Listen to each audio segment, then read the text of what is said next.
us slow. Grip held tight, the storm starts to grow. We sharpen the truth, ready to explode. Can't call out rhinos if you're a rhino. Speak with them like the beat's not about the tone. Oh, cash just saints blink while the crowd loses sane. Oh, I spit raw pages, every line a broken homo.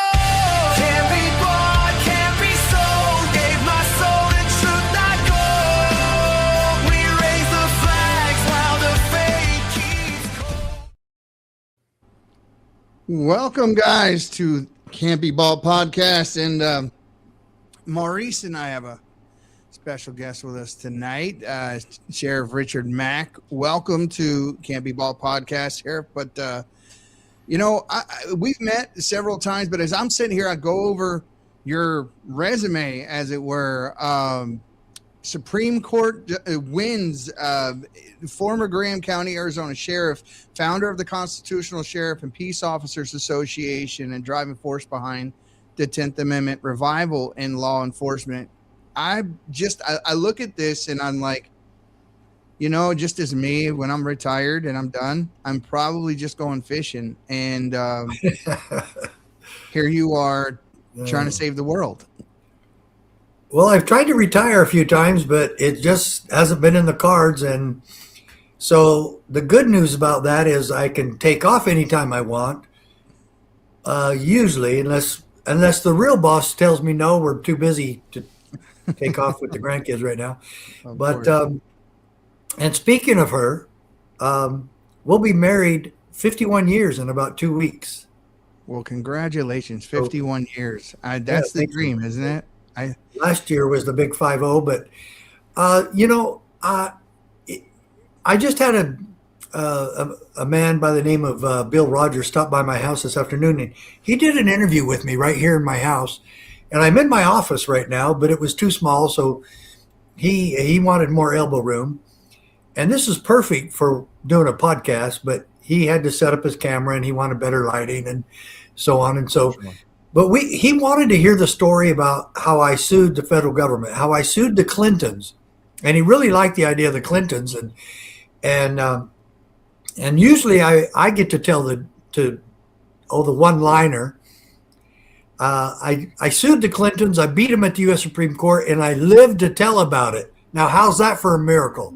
Yeah, you and Nate Kane both. So obviously Nate's the Uranium One guy, and he walked away barely. But the two of you are the only two I know. Well, and I have another joke about Clinton, too. Of all the people that sued Bill Clinton, I was the only one to do so on a non-sexual matter.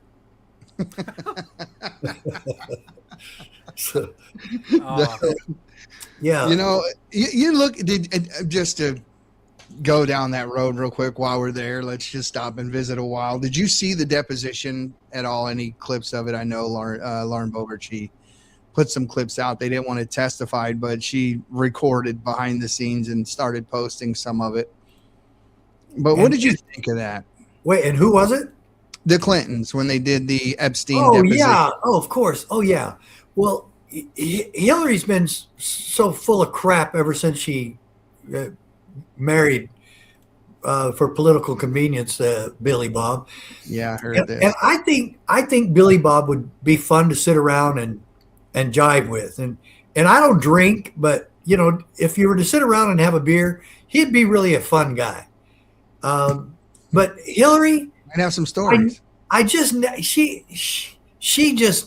She's like scratching the chalkboard with your fingernails every time and I never thought that anyone would have a worse cackle than that woman. But I'm afraid Kamala has beat her. Oh, yes. Yeah. Oh, yeah. Yeah, I never heard a woman say so much and so little at the same exact time. Yeah. I mean, she's got it down to an art. Yeah, she really does. And she's hilarious doing it. But the problem is she's not trying to be funny. No, she means it. We both know what I'm talking about. Don't you love that line from her? And we both know what I'm talking about. Or unburdened by what has been, or any one of a numerous amounts. I mean, I remember back in the day we had those things called Bushisms, and George Bush Jr. was famous for the Bushism, and they were great. They were hilarious, and you just didn't think anyone would top them. And then, plenty of others that came along and topped them for sure. But while we got here, you were at CPAC. We were there. I'd like to get your thoughts on that while we're talking about it. We were both there. We saw. Yeah, I was really impressed with 2 or 3 things at CPAC. One of them, the first thing that hit me when I was first coming in, I saw a bunch of Iranians. Now, I didn't know they were Iranians, so I went and asked them who they were. And they said, we're a bunch of Iranians. And I said, well, it looks like you're thanking the United States of America and you're thanking President Trump. And they said, that's exactly what we're doing. Mm-hmm. So I thought they were there protesting. And I guess in a way they were. There were some outside further down from the hotel and that sort of thing. We got invited to one. We had a friend who actually attended, not a protest against, but just a protest in favor of what was happening over there, and kind of, showing their appreciation. Some of that now has gone from, complete congratulations and adulation to we're not sure what's happening anymore at this point. A lot of that has come up against the thing that's dividing the right now. I mean, have we accomplished what we set out to do? Why are we still there? Do we have a clear exit? There are just so many questions, and no one really seems to know I know we win every day because Trump lets us know that we've won today. Yeah. And the war's over. The war's over, but they've been defeated, but we're still there. And I'm hoping we get out of there quick. That's my hope. I just don't see any more anything else that needs to be accomplished at this point. We're not going to beat the idea of what those guys believe in and have done for 3,000 years. It's not going to be stamped out by us in Israel in a couple of months. It's not. Well, I would really like to make sure that they can't have a nuclear weapon, but because they'll use it. Now, Russia has a bunch of nuclear weapons. China has a bunch of nuclear weapons. France, England, a few other countries, and we have the most of anybody. Yeah. And I want to keep telling the wacko environmentalists, global warming is not the worst threat to the world. It's nuclear weapons. Those are the worst threat to the world. And there's enough there to completely destroy and annihilate the world 100 times over. Mm-hmm. And so I've always thought that they were way misdirected, and they're pursuing something completely stupid and bogus. But Iran will use them. If Iran gets a nuclear weapon, it's because they're going to use it. I worry less about them actually developing the weapon, because they had 60% uranium. They had it enriched to 60%. 2 weeks from 90%. 90% is weapons grade. But as we've learned, weapons grade uranium versus having a nuclear weapon it's not one and the same. My concern, my fear, was that China and or Russia would just give them one. Give them one. Because they gave them hypersonic missiles, and they didn't have those. And for all we know, we actually don't have those, because the last time we tested what we thought we had, they failed. So that really sounds dumb for Russia and China, though, because if they know that Iran's going to use it, then they know it's going to have fallout reach them in more ways than one. Ramifications. Yeah, financially and every other way. Yeah. I mean, but I've never said that Russia was smart.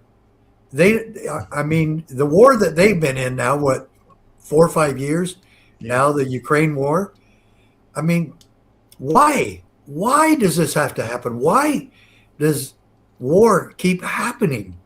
And I don't understand the Muslim extremists who believe in killing innocent people, killing homosexuals and killing people who don't believe the same way, and killing their own family members who go too far Western. I mean, it just blows my mind. But another thing, too, is somebody I saw at CPAC and who I hold in high esteem and respect said that I'm against all violence. And I like to, first thing I want to say is, oh, yeah, me too. I hate violence. I hate war. And I hate killing. And in the 20 years I was in law enforcement, I thank the good Lord that I never had to shoot somebody. And I'm really grateful for that. But there was one time I probably should have, and I didn't. And it turned out okay. But a lot of cops said, you got lucky on that one. You should have shot that guy. But his son kept standing at his side, and I said, I'm not going to, my deputy and I had good cover. And I said, I'm not going to shoot this man in front of his son. Yeah. So I told my deputy, I'm not going to tell you when to shoot, but let's really be careful with this, with his son right next to him. And turns out he was in a meth rage, and we finally talked him into putting the gun down. And oh my goodness, I'm just, it was an answer to prayers.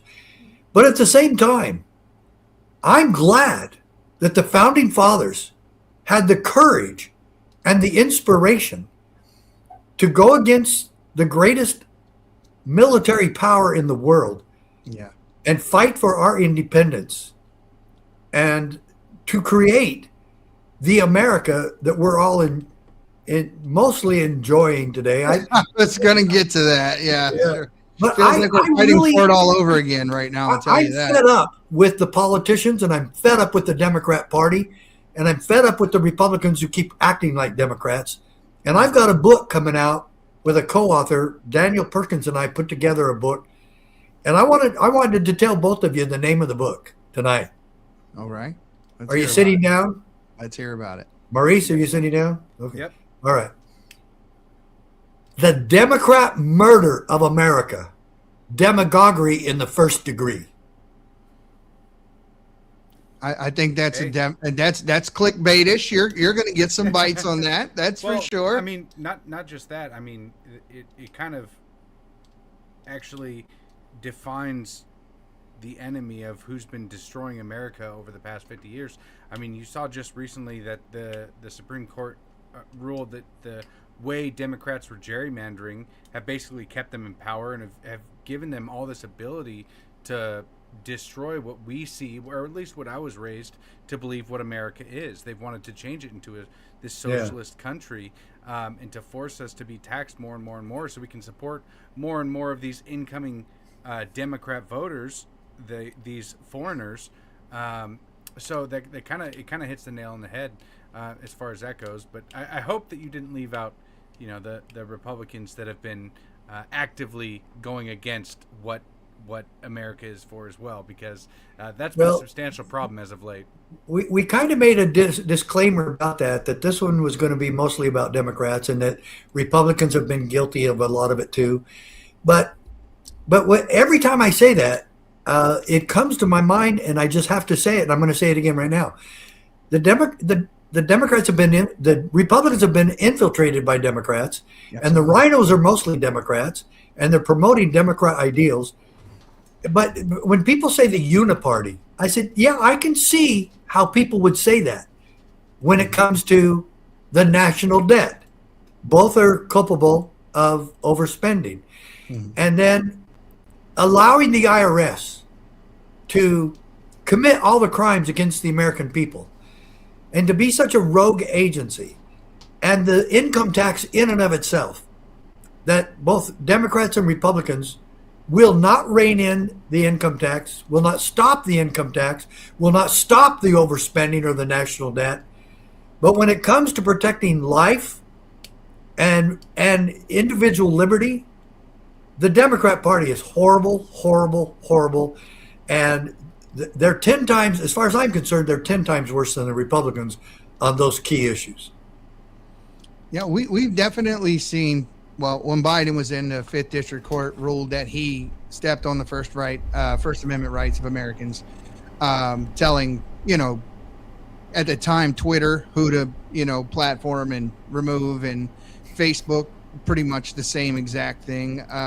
We've seen it over and over again. We're starting to see it on the right now as well when it comes to certain issues. When we talk about issues like what's going on in Gaza and these types of things, they are shutting that down.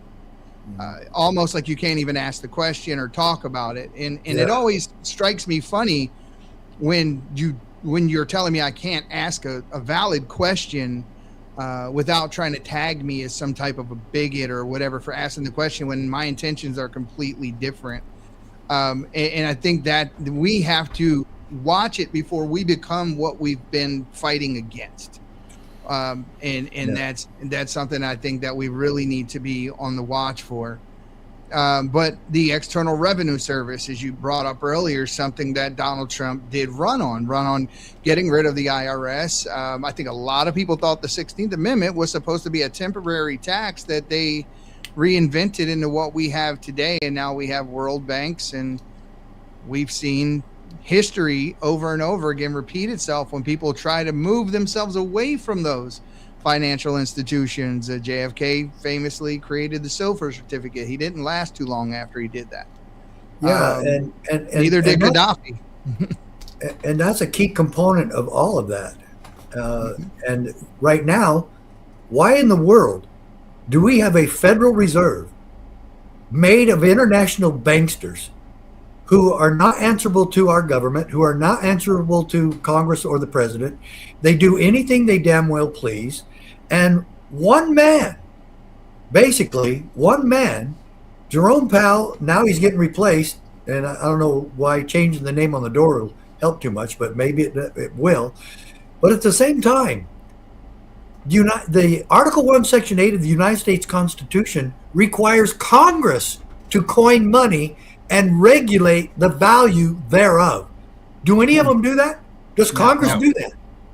No. No, they take our tax dollars and spend them recklessly. So that's not really coining money, but they really have been, like a 16-year-old girl with daddy's credit card, just on a spending spree over the past 20 years. I mean, it's been Democrats or Republicans, over my lifetime, at least for the last 31 years or 34 years. How old am I? 34 years. It's gone up over 12 times what it was, because I was born with, and our country was $3 trillion in debt, and now we're $39 trillion in debt. So I guess that's about 12 times. And a key component of that, Maurice, is that we are now more in debt than our gross domestic product. Yeah. Yep. And that is really, if you look at that historically, that is really bad news for the American economy. Really, really bad. And Sheriff tell me Mack, how many that's Democrats? why we have America only down there on that placard at the bottom on that lower third, because we're tired of being the sugar daddy for 200 other countries. Right. And we need to worry about this one. And it's so saturated with fraud, and yet how many Democrats care about the fraud that Goj first was exposing? They were defending it. And even now, the governor of Minnesota, Walz, is defending it and blaming Trump. Of course these people did all this because Trump did. And I couldn't even imagine what he said that he did. But and of course he still gets on late night television so he can tell everybody how wonderful Minnesota is. And you know what? I don't think I want to pay into that anymore. And I don't think I'm going to. You know what? Yeah, there you go. Ali, I was going to say that's the answer. Muhammad Ali taught us to walk away, and he did from the draft. I'm walking away from paying income tax to corruption, fraud, and excessive spending. All of that is just ridiculous. And if you just took it pragmatically, let's just say The Democrats do not care. Most Republicans in Congress, well, a good portion, do not care if we overspend and spend money we don't have and raise the national debt another $1 trillion every year. If that does not matter, then why do we need to pay our taxes? It's the biggest Just add threat it to the national debt every year and go on and leave me the hell alone. Yeah, it's the biggest threat to our security in this country is our debt. Yeah. Ron Paul said that famously, and I completely believe. But let me ask you another question on Tim Walz, because I've been saying this a lot lately, and I don't think a lot of people paid attention to it. Do you remember the man who worked in his administration 2 times and executed an elected official, knocked on her front door, dressed as a security guard, delivery man or something? He had a mask on too. Yeah, and shot her and her husband. Now, he wrote a letter from after he was arrested, naming Tim Walz as the person who sent him. And nothing else has been heard or said about this. Yeah. I'm blown away at the lack of anything happening. I was glad that Comey got indicted, but I would much rather see that be Tim Walz and the Attorney General from Minnesota, Ellison.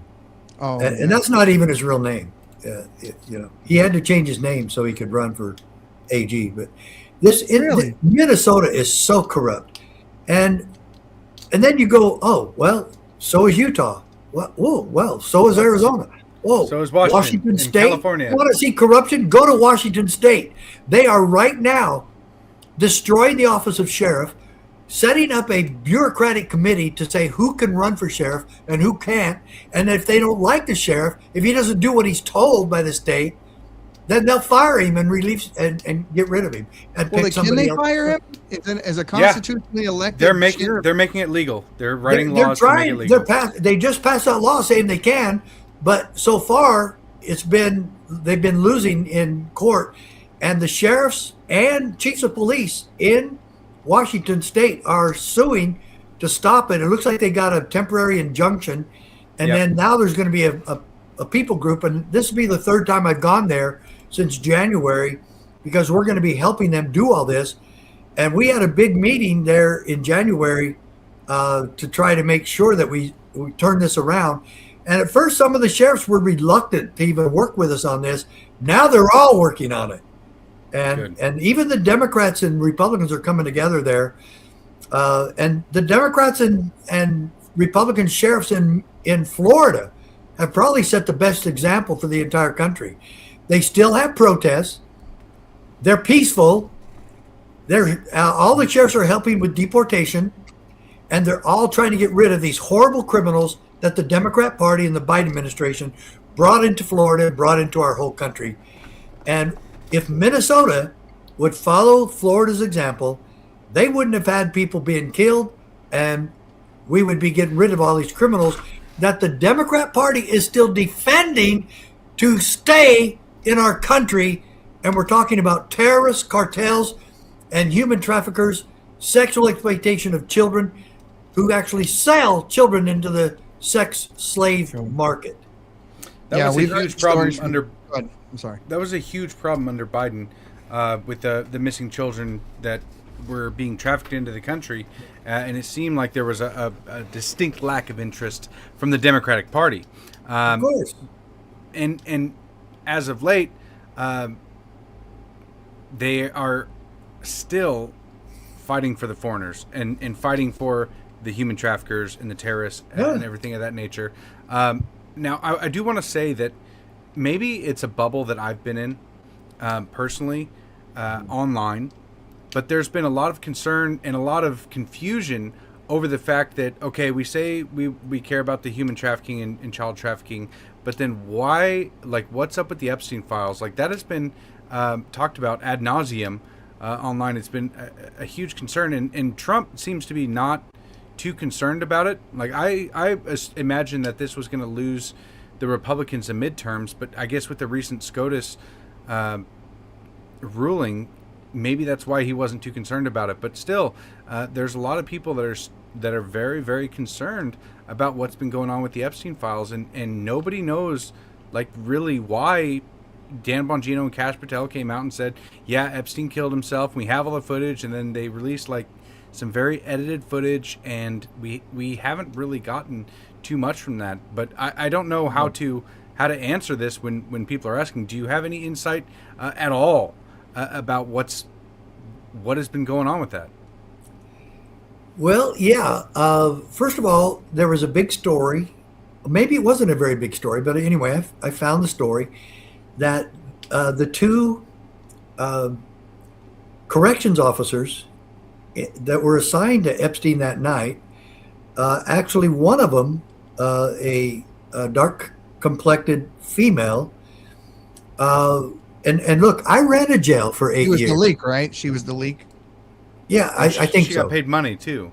Yeah, and she had several very strange cash donations made, or donations. Oh, I should have said deposits made in her personal checking account that she really couldn't explain why they happened.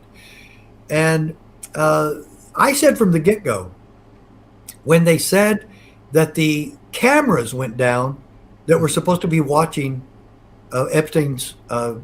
And an ad sag wing too. So it's extra security, every 2-hour walks, cameras, every angle. They're on suicide watch. Right. And that means that he should have been moved to another place and put somebody else in there that wasn't. And in the 8 years that I was sheriff, do you know how many times our cameras went down? Zero.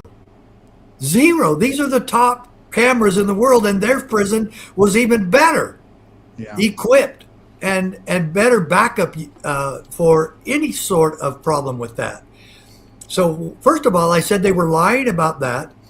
There are immediate protocols that have to happen in order to protect, especially someone as high profile as Epstein. And so then, as you said, I think, Maurice, you said that some of the footage of the cameras that were working, there was like a 2-minute erase. Oh, I wonder why. Is that when they were escorting him out, or was it when somebody went in and killed him? And Exactly. so none of this adds up. None of it does. Well, there's another story, and depending on who you believe or not, but the captain, the corrections officer that was there, quit within 72 hours of this incident. And supposedly made a statement that they wheeled someone out of there the night before on a medical stretcher. And then when you couple that, and this is what happens when you're that came out of the Epstein files.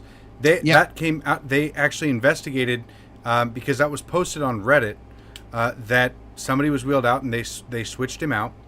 And then so in the FBI Epstein files, they went investigated the guy and found him. And then nothing really came from it. But, if it was posted on Reddit and the FBI took it that seriously, why did we get the information? The only thing that makes sense to me is that he's still alive and in a witness protection program of some sort, and the indictments are coming. That's the only thing that would actually save this entire situation that we've been in. Because that's the only thing that would have any sort of redeeming quality, is that there are indictments coming. But I mean, realistically, the chances are slim to none. But let's look at this. Let's put this in perspective. So people really wanted to blame Trump. Trump was charged with everything from bicycle theft to murder and rape, and they really went after him. If they had something back then, when Trump was a candidate for president for 4 years after his first term, why didn't they do something to him then? If they really had something in the Epstein files, why didn't they do it? I agree with you.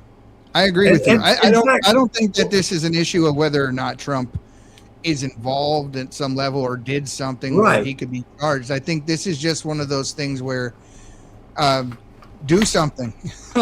Well, yeah, but and still there might be some people that legitimately had a picture with Epstein because he was always giving money to politicians who didn't know that he was doing all this. And then because they took money or they have a picture with him, they're going to be implicated when there's no one really to back up any kind of evidence to that. And what I'm saying this all for is because there's no real evidence that Trump ever did anything with a girl under the Epstein case. Ever. Yeah, all the tips came in late night, and then anonymous tips. Exactly. About people that wouldn't give names for and that sort of thing. But in the further release of the Epstein files, then it really starts to get a little more grimy, because then you have people that were close to Trump. You had Bannon, Right. who evidently was helping Epstein repair his image and learn how to deal with the press and this sort of thing. And then the text messages came out. Yep. And at that point, it was kind of earth shattering, because we knew all these people around Trump were MAGA, and some of them got in big trouble. Some of, like Epstein Bannon went to prison. Yeah. Surrounding this. And so it really just leaves everybody is very, very confused and wanting to know what's going on. And I think the best thing the administration could do at this point is just transparency, because when you're not transparent, the internet's going to fill those gaps with whatever cooked up theory they possibly can. And that's kind of where we're at, and it's not good for anyone. And that's why I want them released. Yeah. Well, again, though, look at the evidence against Bill Clinton. Mm-hmm.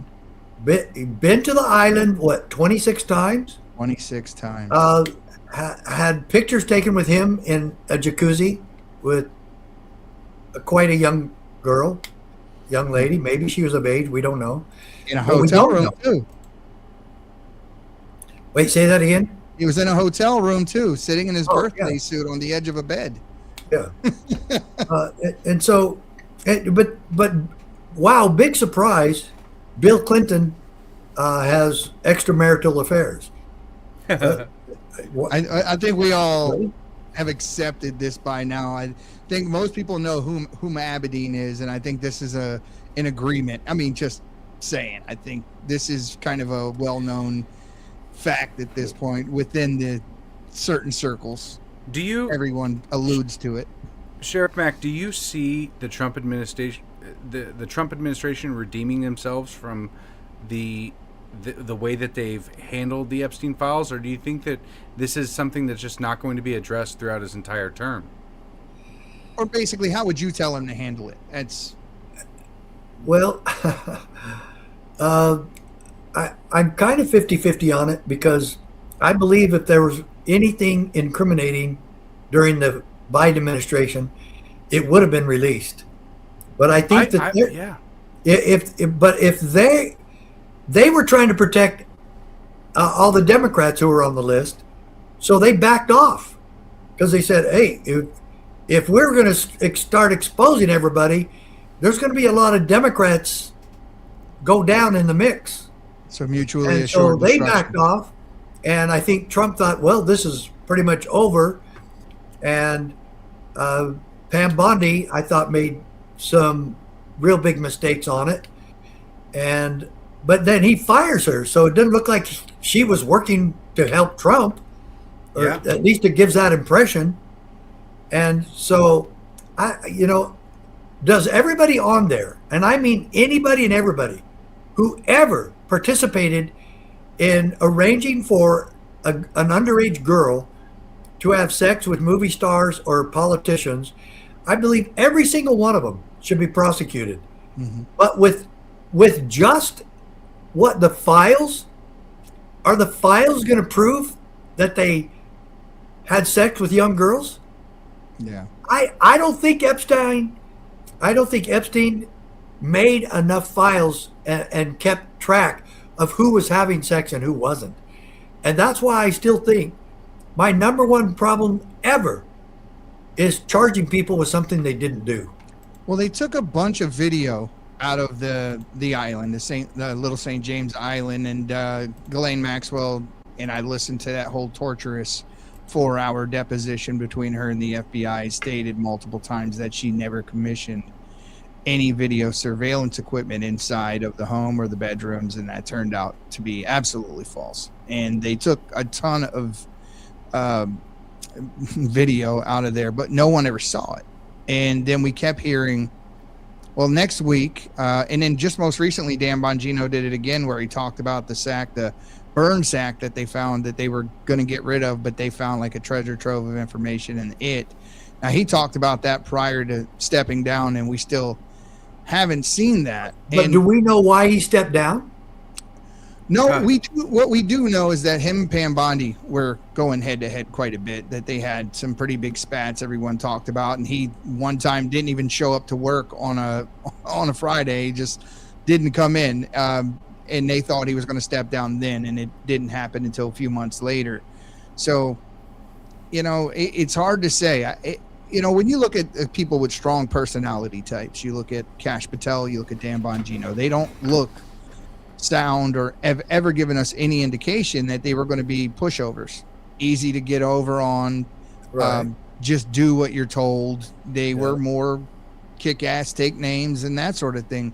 I think what threw most people off was, you're a police officer. You know as well as anyone else the body language of a person, not just the voice, the body language, everything about them when they're just not being honest with you. And if you go back and you look at that interview where she's sitting there with Maria Bartolovo and he says, "Trust me, he killed himself," there was nothing about that statement that rang true for anyone. Yeah, I've never believed that, not for a minute. And our book points out that Marilyn Monroe did not commit suicide. Vince Foster did not commit suicide. That's right. Epstein didn't commit suicide. And this might be a name that you're not familiar with. Dorothy Kilgallen. Oh, the one that was thrown off the boat? No. Was drowned? No. Dorothy Kilgallen was a reporter and a national celebrity back in the early 60s. She was on The Price is Right. No. She was on What's My Line? And she was a regular panelist. And that was one of the beginnings of some of the early game shows. And everybody was always in tuxedo, and it was really and nobody was really funny. But Dorothy Kilgallen was really a very what's the word? A dog investigator. She was a bulldog investigator, and she took it upon herself to investigate the assassination of JFK. And she did it. She started it immediately, and she even came out publicly and she said, "The Warren Commission report is a joke. It's laughable." And I've said that too, so I hope they don't kill me too. But Dorothy Kilgallen died accidentally, the same way that Marilyn Monroe died. Barbiturates and drinking, or barbiturates and alcohol. And so then the story with Marilyn Monroe goes, she was picked up by an ambulance earlier that night. Her housekeeper was the only one home. She was brought back by that same ambulance later and then placed in the bed where they found her the next day. well, we put a lot to that. But let me finish with Dorothy Kilgallen. So she's investigating JFK, right? And the police said, "Well, it looks like it looks like an accident. Darn it, she just drank too much and took too many sleeping pills, and she died."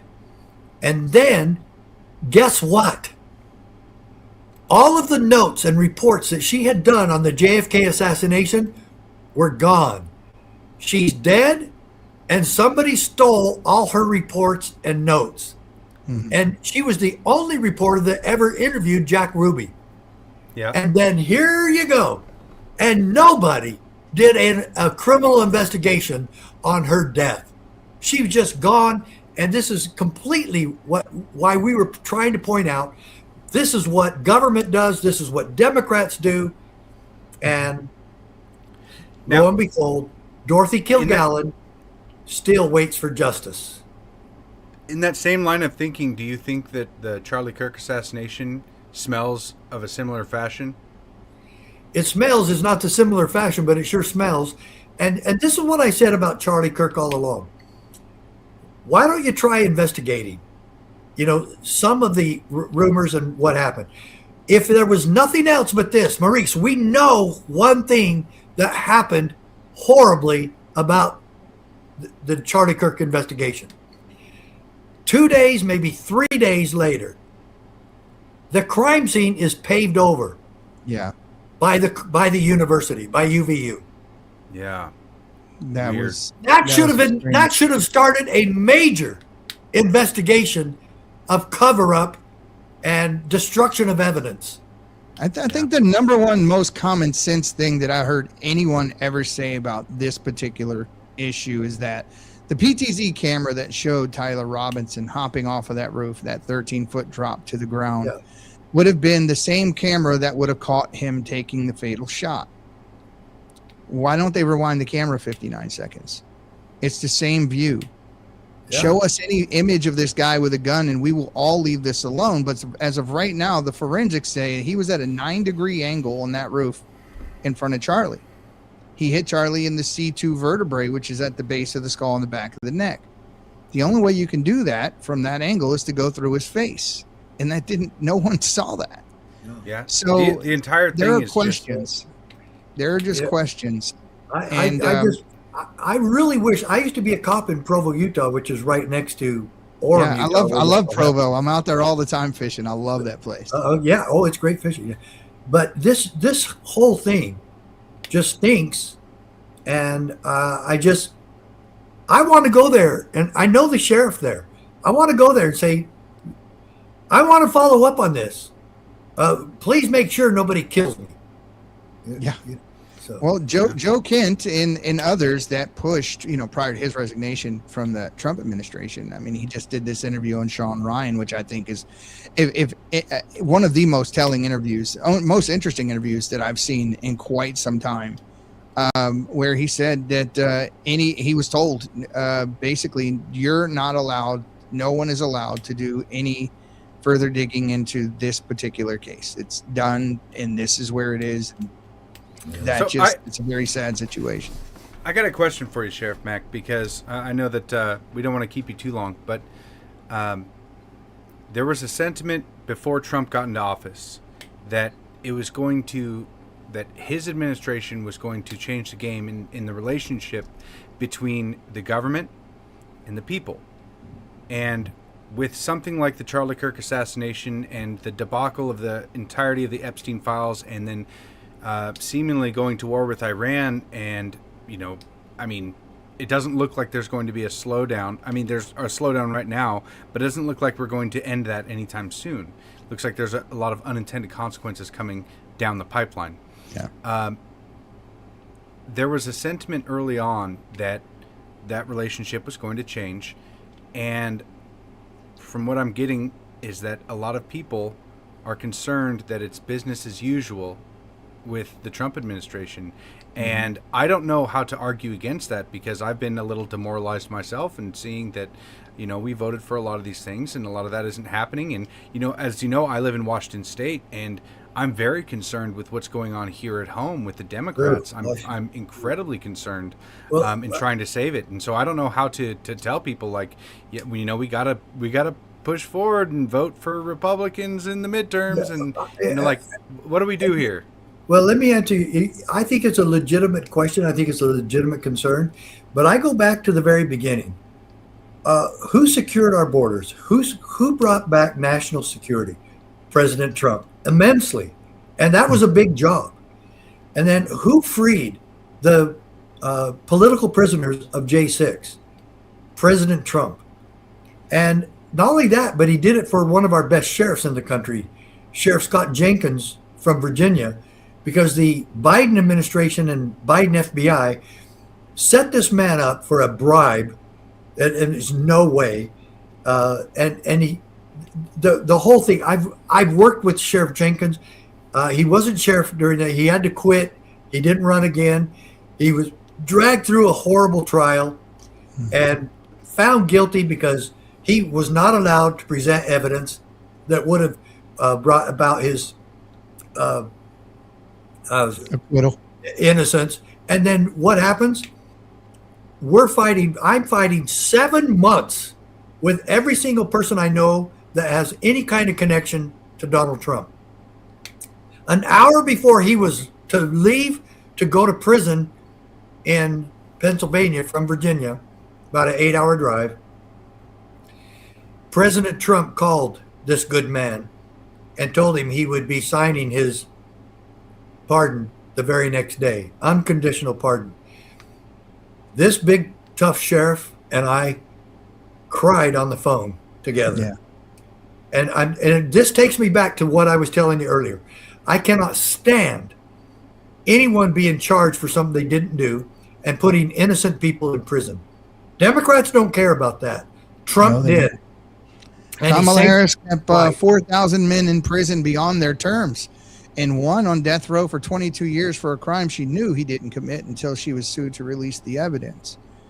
But I think more or less, I think we all want to stop fighting the same fight, which is this Democrat fight. Just like your book, it probably goes into an immense amount of detail on. And I guess the fear is that if we don't start seeing some of these Democrats held accountable, if we don't start seeing Ilhan Omar getting locked up for 3 fraudulent businesses and kidding. Some of the most horrible things. I mean, the $76 billion in fraud in the state that I'm currently in right now in California, $12 billion over there in Minnesota, and just so many other states like that. We found it in Texas. We found it all over the place. But we see the average everyday person, 97 people indicted on the feeding our future fraud. And that, but what we don't see is anybody of any significance being held accountable. So the fear is Trump has 4 years. After those 4 years, that baton gets passed on, and now the political mind of America, they have very short-term memories. But what is Trump really afraid of? And he's said this several times. He's afraid of losing this year, and he's going to be impeached again. And he said that. He's begging people to get out there. I just don't think that would happen if the base were, just kind of revved up. And I think an arrest of somebody of some substance, something that crime that has been committed. Do you think that's Comey? Do you think they did that with Comey? Like that? I mean, that is of some significance, but it almost feels like we're fighting battles that are like long past, right? Because a lot more people are concerned about like Fauci or Ilhan Omar or exactly. a lot of things. Bigger like, crimes. I don't know what seashell crimes. I mean, they count, but I'm glad Comey got indicted, but he's way down on the totem pole of being important. Yeah. He is. Yeah. I agree. Well, sir, we kept you long enough. Please let's tell everybody about your book, where they can get it, and what you're doing next. I know you run around the country a lot. Yeah, I do. And right now, the ebook should be ready within a few days, and it will be out there. It will be advertised at CSPOA.org. Folks, put that down, because I want all of you to make sure you get the book. But I want to make sure all of you know that there is a peaceful and effective solution that you can be a part of, and that's the Constitutional Sheriffs and Peace Officers Association. Oh, you're not a sheriff? You're not a cop? Good. You're their boss, and that's who we want. You're your sheriff's boss. You pay their salary. You form them, not the other way around. So become part of the CSPOA. Make a donation. Make a monthly donation. Be a part of a peaceful and effective solution for the holy cause of liberty. And folks, Jefferson warned us that the price of liberty is eternal vigilance. We offer you an opportunity on a silver platter to be part of that great awakening and the great restoration of our Constitution.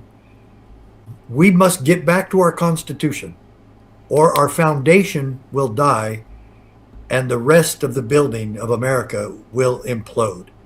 Yeah. We're asking all of you to be part of the solution. CSPOA.org.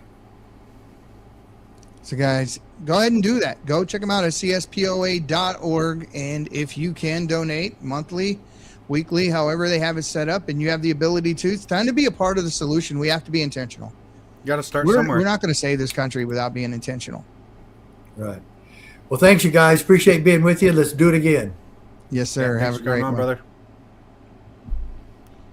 So, love that guy. I mean, when I retire, believe me, I'm retiring. I'm done.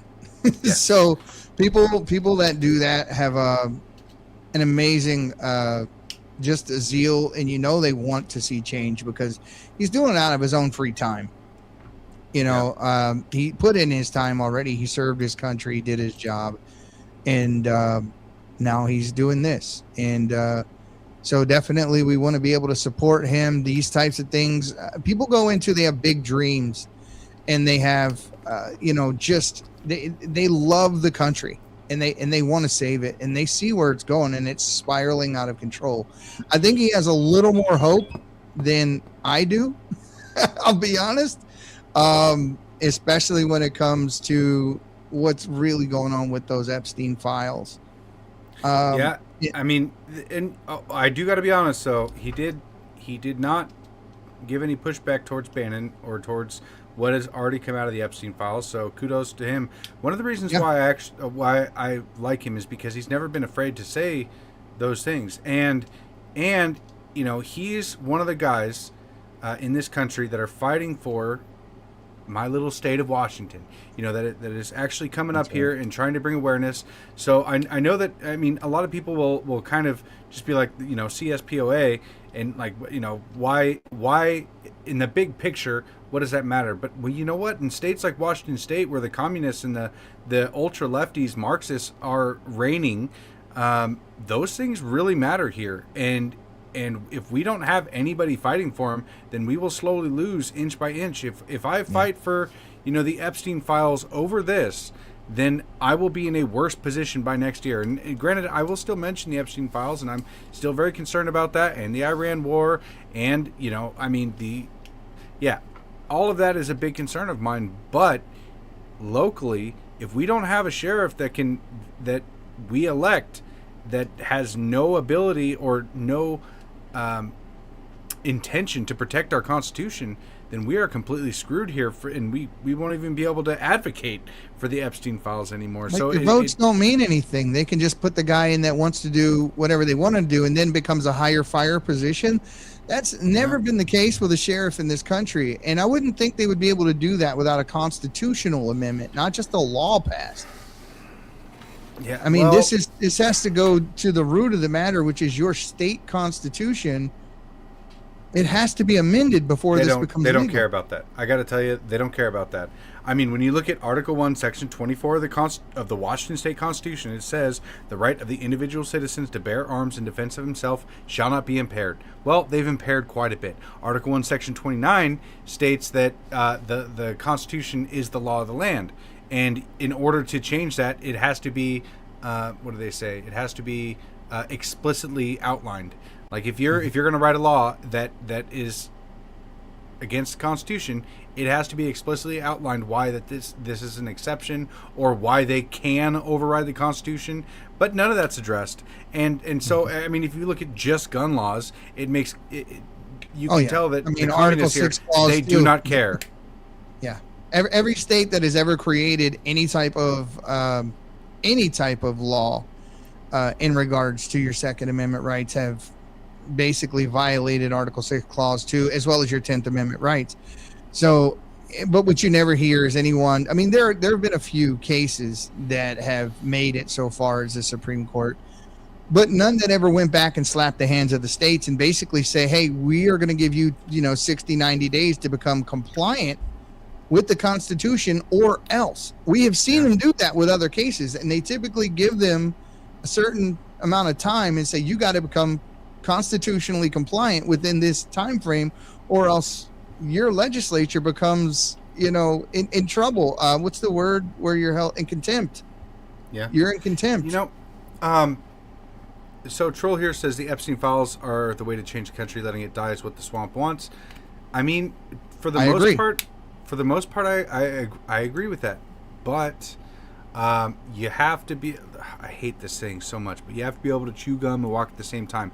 You have to pay attention to what's going on locally, because especially in a state like Washington, where we are clinging on to our rights, we've just been allowing these communists to gain more and more power over time, to the point where now, I mean, they're almost in complete and total control. It's not quite there yet, but they're trying to override our last line of protection, which right now is our sheriff. And that's That's the only thing protecting any kind of constitutional mandates being, or constitutionally egregious mandates from our communist government come down the line. He's the only one protecting it. I mean, apart from, the people themselves actually standing up, which is what I try to advocate for the most, is but having that happen in your area and for your particular political ideology is far from possible, I would think. So we had just recently, we had a judge tell a sheriff in Nevada that he had to release a man that had been arrested 35 times. He was an illegal immigrant.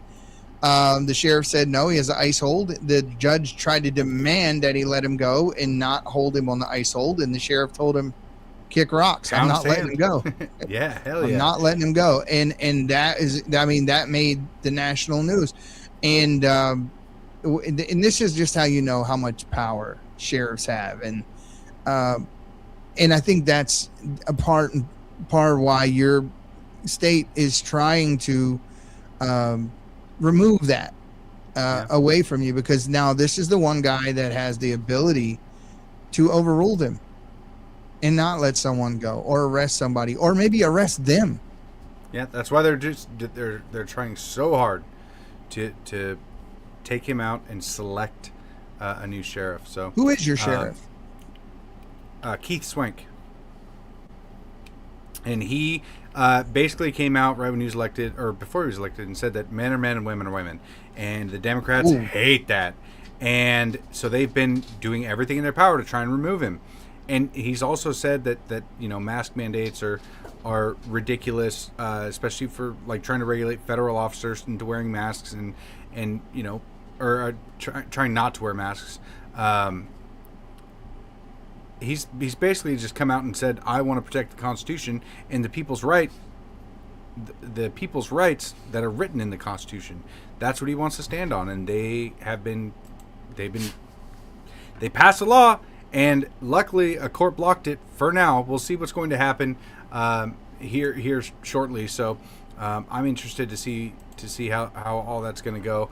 But in all reality, we need more people to stand up and more people to be paying attention locally and not just on the what's going on nationally. So as much as I want to say, the Epstein files are really important, and no, we should not let Trump just get away with what he's done. We also have to pay attention to what's happening locally and advocate for your rights in your hometown or in your county or in your state. And we also have to remind him of something, and I think this is just what we're all seeing, and we're all a little confused. I don't think anyone who has ever watched Tucker Carlson in the last 10 years thinks he's low IQ. I don't think that any of the people that all of a sudden question Trump on his decision to be in Iran or stay in Iran or do the things that he's done, I don't think they're doing that because they're low IQ. I think that Joe Kent walking away the way he did, and then the propaganda war that ensued against him after he left, it turned out to be 100% false, is just another thing that people need to really wake up to and just start asking yourself, why is it that our president is advocating for Bibi Netanyahu to get a pardon before he leaves office, and Herzog, who is the president of Israel, just declined that request and said no. And there's stuff going on here, and just remember, when you're not allowed to ask questions, you're hovering over the target. Yeah, that's a good piece of advice to end on there, brother. Yep. We got another guest Wednesday, you guys. I'm pretty excited about this. Who do we got Wednesday? Is it Larry? Why can't I remember his name? Yeah, it's Lance. Lance Shuttler. Yeah, Lance Shuttler. And Lance is a kind of a guy you can go down a million rabbit holes with. This is. I had fun last time. I had Lance on. And there were a lot of places we could have went. We didn't because we had private conversations beforehand, and he's 100% on our right here on where we're at with most of the stuff, and he knows it very well. So this is going to be a good one. Now, starting as of next week, after this week, Maurice and I will be start putting together shows things that are going to be a little more topical, spelled out, educational, sound in the background, B-roll footage.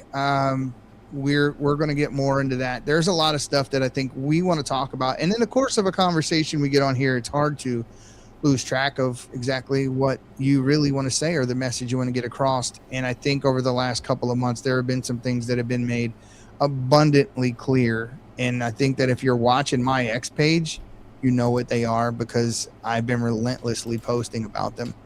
And we're gonna talk about some of that stuff. And I think it needs to be talked about openly and fairly and honestly needs to be discussed. Well, and it's going to cover a lot of topics that we've kind of covered as like a baseline, which includes something like, abortion or being pro-life or, why we are the way that we are, what kind of brought us to this point. And so it's not going to be just, the topic of the day necessarily. No. We're going to be able to cover a lot of what got us here because, over the past couple of years, we can't continuously cover why we believe what we believe. So I think it's going to be good to be able to have that in a video format that is complementary to, what the work that we've been doing and all that we've done over the past couple of years. So I think it'll be good. It's going to be, it'll be a step up from just listening to an hour conversation. It'll be more entertaining in a podcast form. Yeah. We'll make it good. So it'll be a lot more entertaining. And when we get on topics, there'll be 2-3, videos in that series before we close it out and that sort of thing. And I think that you guys will enjoy that a lot more. I've done pretty good with these types of things in the past, and it's just time to step it up a notch, guys. And there's a lot going on in this world, and there are a lot of people confused, and it's not a conversation that you can have off the top. It's one that has to be planned, sat down, thought out, and delivered the right way so you actually get it. So that's what we're going to do. And also we want to be able to help arm you guys with information and knowledge, and maybe even debate tactics. Or Thank you, Diddy Girl. I would say defensive tactics against, the way that lefties tend to debate, because that's one thing that I've really noticed that in like real life debates, where you're talking to someone, there's a very repetitive set of lines that tend to come out, and a lot of them tend to be surface level, but some of them are gotcha moments that are meant to pull you away from the topic at hand, and I really don't like that. And move the goalposts a little bit. Yes. But some of the other things that we are going to cover are going to be right now in our political spectrum that we're in. You're told there's a right, there's a left, there's a white, black, red, blue, liberal, conservative, and if you don't agree with this, you're not in this group, and if you don't agree with that, you're not in that group. And guys, a lot of that stuff, you got to let that go. That's that cult mentality. You got to learn how to critically think and look at each issue and not do it with your team jerseys on, and think for yourself, because other than that, you'll throw your integrity in the trash to defend an individual or a person. And we really need to get away from that, because there's a lot more going on behind the scenes, and we have done our homework and a lot of it. And I can tell you this, I love Donald Trump. I love a lot of the people around him that he attacked. I like Thomas Massey. But to think that you either have to like one or the other, that's that brainwashing technique that I'm talking about, where they try to get you to say you have to be on one team. And if you agree with this one, you have to hate that one. If you hate that one, you have to love that one. Get out of that mentality. Yeah, and you guys got to be prepared, because it's about to ramp up. We're entering the time of the midterms, and the political propaganda is going to ramp up, and people are going to be fighting for you're either with us or you're against us, and it's going to be on all sides. And the communists and the Democrats, for the most part, they've been fairly quiet. They've been biding their time as of late. And so just get ready and be prepared. The last 3 months will be, last 3 months will be fanfare. It'll be crazy. It's going to start kicking off. So, but tune in Wednesday, 6 p.m. Pacific Standard Time, you guys. Thank you for joining tonight. I appreciate it. Share this if you can, and we'll see you on Wednesday. And as usual, the silent majority. You need to stop being silent. Stand your ground. Evil never retreats willingly, it must be beaten back. We'll see you again next week, guys, or Wednesday. Go ahead, you close it out because I have to reach way over there for a mouse. Oh, okay. God bless you guys. Take care.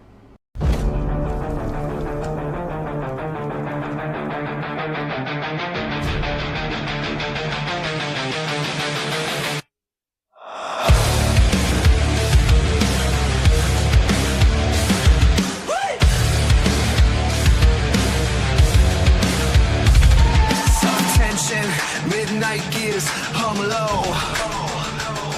Guitars bend, pads breathing the slow.